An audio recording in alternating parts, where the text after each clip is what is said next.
waxaan ugu bishaareynayaa dhammaan bulshada Soomaaliyeed meel kasta ee adduunka kaga nooshahay in uu geyigeena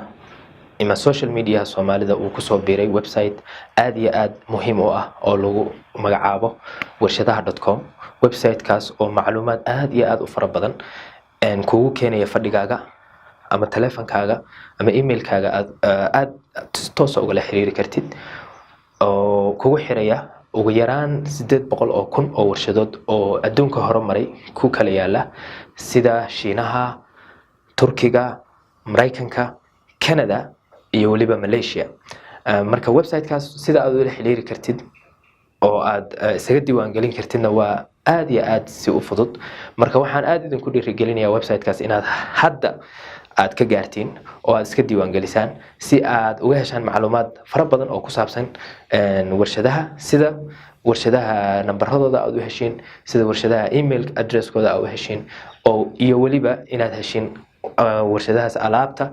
ay suuqa ka geeyaan waxa ay tahay iyo qiimaheeda iyo quality-ga ay alaabtaas u leedahay iyo sida waliba lagugu keeni lahaa goobtaada ganacsiga adduunka meel kasta kaga nooshahay si fudud oo aadan waliba lacagtaada aysan kaaga kharash garoobin sida lacagtii diyaaradda aad ku raaci lahayd oo transportka ama lacagtii aad hotel ku seexan lahayd iyo lacagtii aad ku socon lahayd wadamadaas website-kan oo macluumaadkaas si fudud aad uga helaysid. marka waxaan aad iyo aad idinku dhiirigelinayaa inaad hadda iska diiwaan gelisaan waxa is leading oo ha isdhihin website kaas ima anfacayo sababtoo aniga waxaan ahay qof alaab yar ama bagaash ama waxyaala tafaariiq gada. haddii aad u baahan tahay alaab tiradoodu ay yar tahay ama ay badan tahay wholesale ha ahaato oo alaab jumla ha ahaato ama tafaariiq ha ahaato intaba waa laga saacideynaya oo waad helaysaa. marka si dhaqsiyo badan u gaar oo alaabtaada uga dalbo oo waliba sida lagu keenayo waqti dheer kaama qaadanayso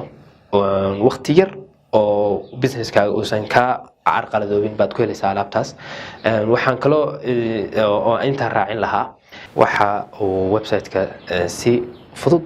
idinkaga saacideynaya dadka dalaaliinta ah oo lacagta badan idinka cunaya wadamadaas qalaad markaa joogtaan dadkaas oo waliba mararka qaarkood laga yaabo inaysan meelaha muhiimka ah oo alaabta u baahan tahay laga helayo aysan ku geen, laakiin website-ka wuxuu ku siinayaa macluumaadka aan idin soo sheegay oo faraha badan. marka dadkaas aad baa uga maarmaysiin iyo qarashkooda iyo qababacdooda. ballanteenu waa website-ka warshadaha iyo wada shaqayn wacan.